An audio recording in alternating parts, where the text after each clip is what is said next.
আসসালামু আলাইকুম। আমিন শিপে আপনাদের সবাইকে স্বাগতম। আমার এই চ্যানেলটির মাধ্যমে যাবতীয় জমি পরিমাপগুলো শিখতে পারবেন।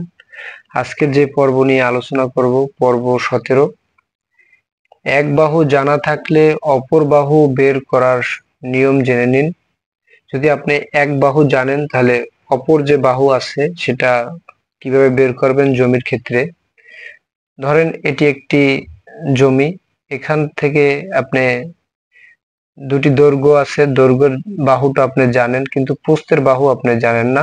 তো সেক্ষেত্রে কিভাবে আপনি বের করবেন সে সহজ নিয়মটা আজকে দেখাবো। আপনারা শুরু থেকে শেষ পর্যন্ত ভিডিওটি দেখেন। তাহলে উপরে যে দৈর্ঘ্য আছে 80 ফুট পেলাম, একটি বাহু জানি 80 ফুট। তাহলে প্রস্থের যে কত ফুট হবে সেটি দেখার বিষয়। তা যদি আমি 5% একটি জমি পরিমাপ করে বের করব, এখান থেকে 5% যে নিয়মটা আমি দেখাবো।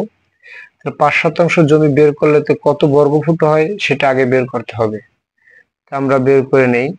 5% জমি বের করব, তাহলে 1% সমান 435.60, এটি আমরা জানি। তাহলে 5% বের করতে হলে 5 গুণ 435.60,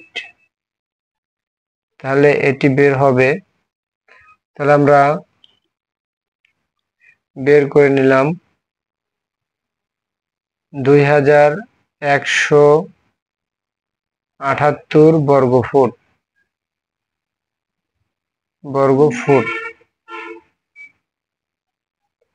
তাহলে আমরা 5%-এর বর্গফুট পেলাম 2178 বর্গফুট।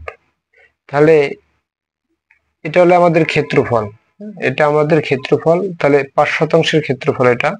তাহলে 5% বের করতে হলে আমাদের একটি সূত্র ব্যবহার করতে হবে। সেই সূত্রটি হলো ক্ষেত্রফল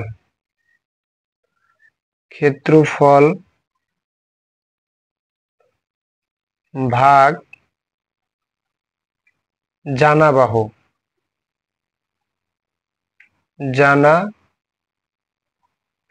বাহু। আপনি যে বাহুটি জানেন সেই বাহুটি জানা বাহু, বা আরেকটি লিখতে পারেন বা যে কোনো বাহু, যে কোনো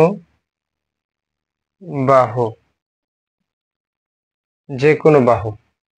মানে আপনি এ বাহু বের করতে পারেন, এখানে যদি থাকে তাহলে এটিও বের করতে পারেন, তাহলে জানা বাহু বা যে কোনো বাহু। তাহলে ক্ষেত্রফল পেলাম আমরা 5%, যেহেতু জমি বের করব, তাহলে ক্ষেত্রফল আসছে 2178। তাহলে আমরা ক্ষেত্রফলটা বসাই নেই। 2178 ভাগ হলো জানা বাহু, আমরা যে বাহুটি জানি 80 ফুট। তাহলে এটা আমরা জানি, যেমন 80 ফুট আছে, তাহলে এটা বের করতে হবে।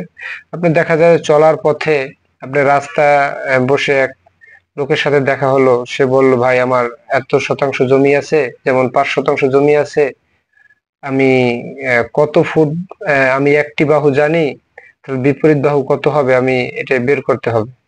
তাহলে সেক্ষেত্রে আপনি যে কোনো জায়গায় বসে এটা পরিমাপ করে বের করতে পারবেন ক্যালকুলেটরের মাধ্যমে বা মোবাইলের মাধ্যমে। তাহলে আপনি এখানে জানা বাহু হলো 80 ফুট।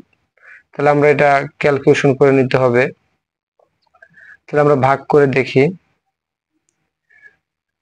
তাহলে আসছে 27.22, 27.22, 27.22 ফুট।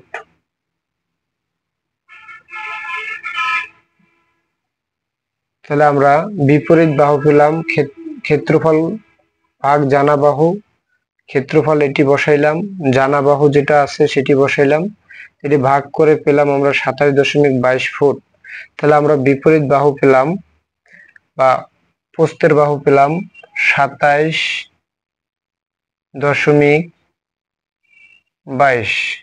এখানেও পেলাম 27.22 ফুট। তাহলে আমরা প্রস্থের যে কত ফুট হবে সেটি আসলে পরিমাপ করতে পেরেছি।